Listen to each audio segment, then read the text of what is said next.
でした。どうも皆さんこんばんは。こんばんは。今日の世界一眠たくなる授業は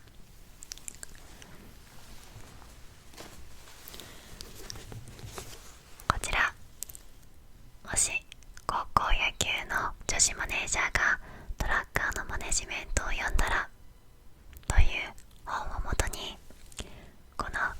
女子マネージャーの部分を YouTuber に変えて考えていきたいと思います。はい。通称もしドラというこの物語はですね、女子マネージャーの南がトラッカーのマネジメントという本をもとに野球部という組織をマーケティングし、甲子園出場へ導くという青春物語です。はい。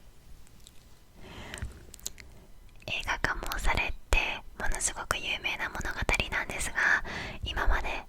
一切読んだことがありませんでした。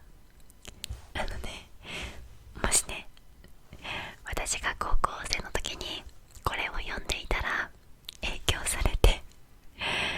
野球部マネージャーになっていたかもしれないなぁなんて妄想しました。はい。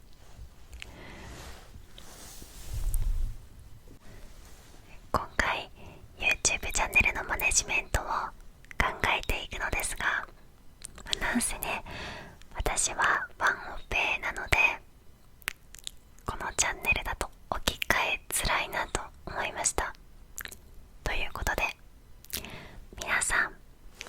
漫画動画は見たことありますかね。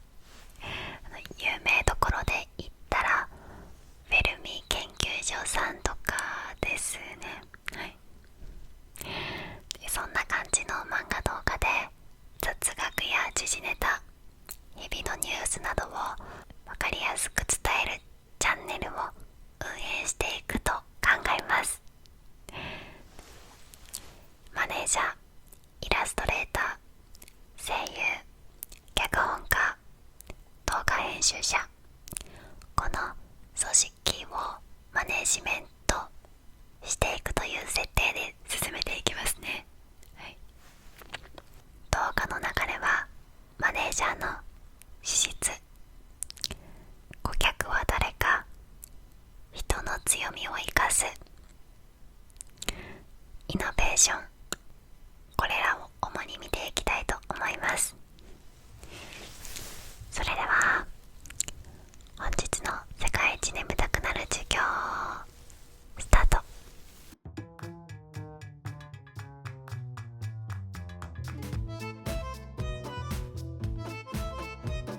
まず何よりも大切なものとして書かれているのはマネージャーの資質です。マネージャーの資質とは真摯さ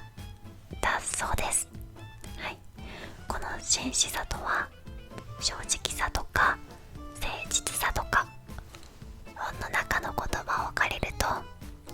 何が正しいかだけを考え、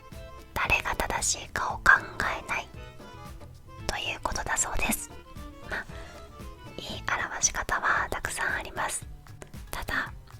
この真摯さとは何かを完全に理解することはできませんでした。しかしはっきりと明言されていることは、この真摯さは後天的には獲得できないということです。つまり後からどれだけ勉強しようと努力しようと、根本的にこの真摯さを持ち合わせていない限りマネージャーになる資格はないということです。はい。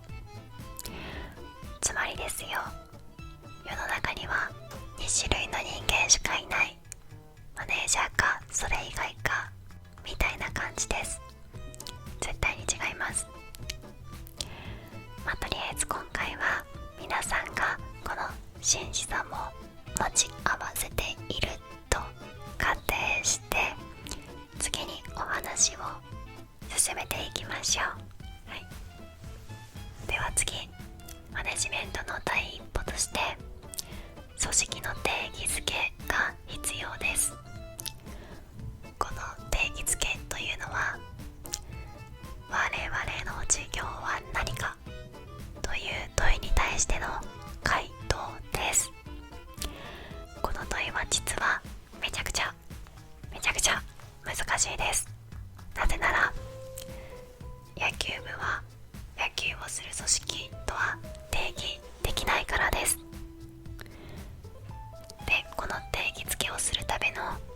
全ての出発点は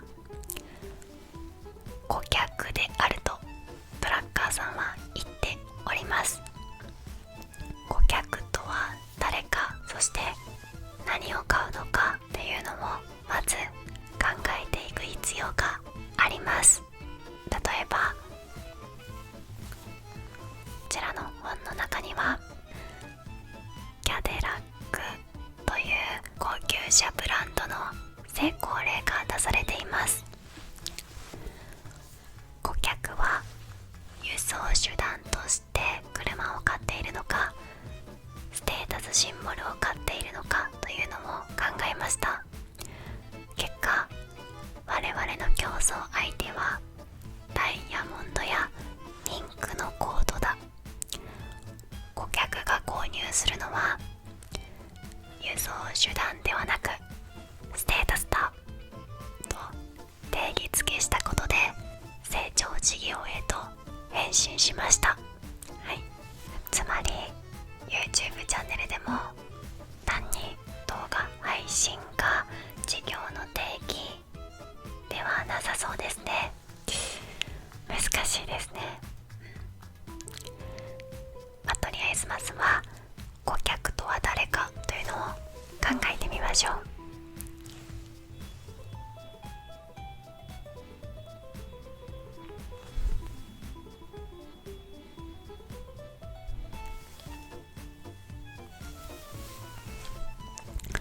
南は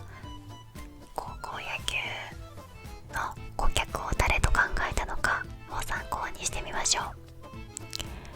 高校野球を見に来る観客はもちろん顧客ですが、その他にも高校野球に関わる全ての人、親や先生、学校、そしてそもそも野球部員たちがいなかったらまず高校野球って成り立たないですよね。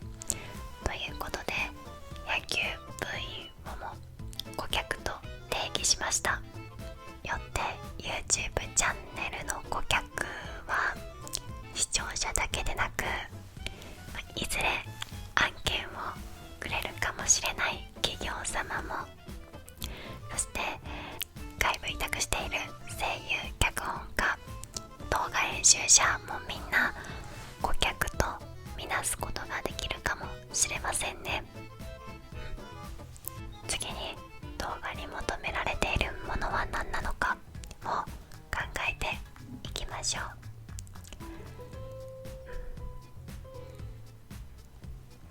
暇つぶしを求められているのならキャッチーなネタ、ゴシップも含めて話題のネタを扱うのもいいかもしれません。もし求められているものが勉強した証とか余暇時間を勉強に充てられた安心感などであれば、権威ある書籍や論文を引用する必要性があるかもしれません。また同様に顧客であるイラストレーターさんや声優さんが何を求めているのかを考えると、練習の場なのか、それとも単にお金なのか、こういうのも考えていく必要性があるかもしれませんね。はい、ここまで来るとよくマーケティングで聞くターゲット設定とかペルソナ設定みたいなものに近くなってくるのかなと考えたんですが、それらとトラッカーの言う顧客の定義付けっていうのはまたちょっと違うんですかね。どうなんですかね。誰か詳しい方いましたらぜひご教授お願いします。では次に人の強みを生かすマネジメントを見ていきましょう。本書にはマネジメントは生産的な仕事を通じて働く人たちに成果を上げさせなければならないと書かれております。成果を上げさせるにはやはりそれぞれの強みを生かすことが大切ですよね。南たちがやったように一人一人と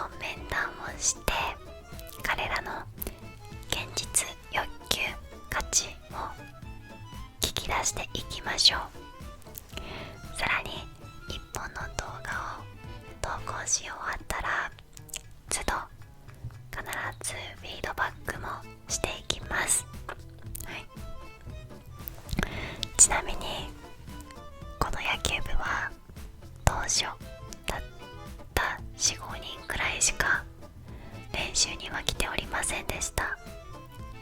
一方で試合をサボる部員は一人もいませんでした。つまり試合にはあるけど練習にはない魅力というものがあるはずなんですね。で、考えた結果、その魅力とは競争、結果、責任、この3要素が試合にはあって練習にはない要素だと発見しました。その後、南たちはチーム制という制度を練習に取り入れ、この3要素を満たすことに成功しました。例えばですね、ランニング練習だったらチームでの総合タイムで競わせるみたいな感じです。はい、では YouTube チャンネルの運用で真似してみましょう。はい、ちょっと初期費用はかかるかもしれませんが、イラストレーター、声優、脚本家、動画編集者をそれぞれ2人ずつ雇ってチームを作ります。1週間に4回動画投稿するとして、月曜日と金曜日担当を A チーム、水曜日土曜日担当を B チームという感じで割り振っていきます。 YouTube だとね、再生回数という分かりやすい結果がついてきます。また漫画動画のコメント欄は、いい意味でも悪い意味でもイラストに関してや声優さんに関して結構コメントがあることが多いです。それが直接フィードバックにもなるのかなとも思います。はい、こんな感じで日々の動画投稿に競争、結果、責任という要素を取り入れ、チャンネルを成長させていきましょう。では最後にイノベーションについて見ていきます。こちらはより深く学びたい人向けなので、もう少しお付き合いいただける方、まだまだ眠れない方はぜひ続きをゾアでご覧ください。はい、以上、今回はマネージャーの資質、顧客は誰か、人の強みを生かすイノベーションを主に見てきました。はい、いかがでしたでしょうか。今回ね、もし YouTuber がトラッカーのマネジメントを読んだらっていう内容を目指してたんですけど、なんかね、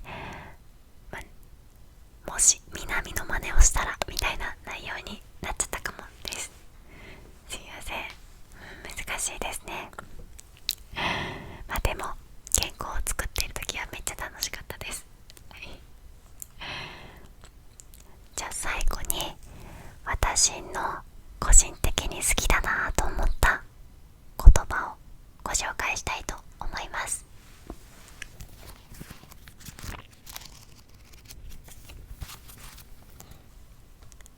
すなわち、間違いや失敗をしないものを信用してはならない。人は優れているほど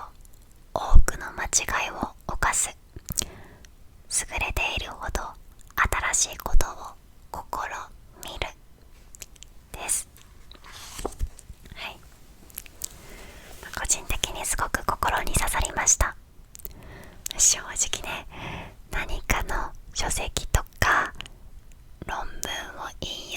して動画作りをするときって間違った解釈してるかなとか、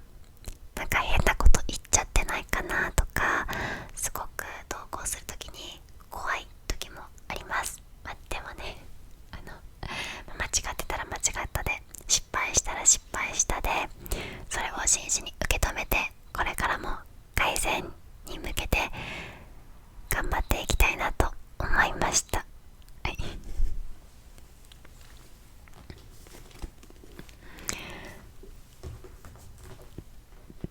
ではこっちもこっちも、概要欄にリンクを貼っておきますので、気になった方はぜひ一度お手に取って読んでみてください。はい、それでは本日もここまで聞いてくださってありがとうございました。ぜひロングバージョンをゾアでお楽しみください。また世界一眠たくなる授業を楽しみにしていてください。それではおやすみなさ